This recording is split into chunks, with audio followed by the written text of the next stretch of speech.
Hello, my name is Nicole Deloach, and today we're going to be doing a rising water experiment. Before I start getting into the science of it, there is a warning. This experiment does involve flames, so if you are 13 and under, I would suggest doing this with parental guidance. So for today's experiment, I'm using matches. You could also use a lighter if you have one, but seeing that I don't have one at the moment, we're using matches. So let's talk a little bit about how matches work.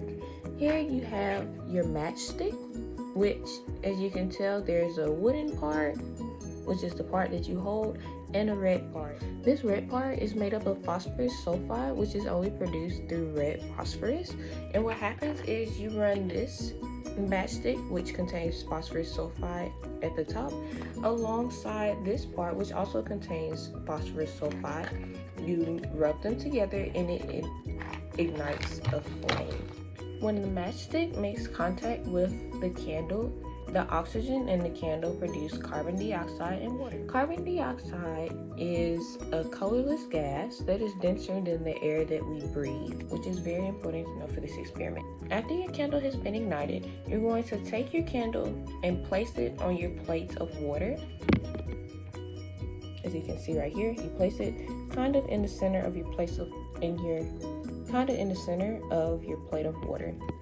After you place your candle onto your plate of water, you're going to take your clear cup and you're going to place it on top of your candle. And what's going to happen is the cup is going to deplete the oxygen. Deplete means to get rid of. So it's going to get rid of the oxygen around it, which is going to force the flame to go out, and it's going to force nothing but CO2 at the top of the cup. CO2 is also carbon dioxide. After that oxygen has been depleted, the air is going to cool inside the cup, and it makes the air volume inside the cup decrease, which makes the water rise into the cup and stay inside the cup, because the cup is going to create it's kind of going to stick to the plate, and it's going to create almost like a vacuum seal, so the water can't get out until you lift the cup up. So let's get this experiment started, shall we? So in order to conduct this experiment, you will need a very sturdy plate. Please do not use a styrofoam plate. I used it one time and the plate almost broke on me and the water almost spilled everywhere. Not very good for cleanup, so make sure you use a really sturdy plate. Just a tiny bit of water, enough to see the water go inside the cup. You will also need a candle. Sorry about that. It doesn't matter if the candle is used or not. The candle just has to be small enough to fit inside whatever cup you use. You will also need a clear cup that is big enough to have the candle inside. In order to test it, just simply place the cup on top of the candle. If it fits, it's big enough. And you will also need some type of light source. As I said before, I'm using matches.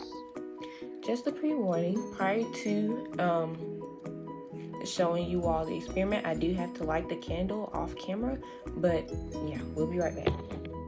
As you can see, our candle has already been lit, and now it is placed in the middle of our plate, and our cup is about to go over the top of our candle. Watch the flame as the cup closes in on the candle. As you can see, the flame goes out, you see a line, and after you see that flame go out, you see the water get sucked into the cup. You can see those bubbles on the side, which shows that the vacuum effect is taking place. Now as we get our final looks at our experiment, I hope you all enjoyed and learned a little something about chemistry today. But that's all I have for you. Thank you so much.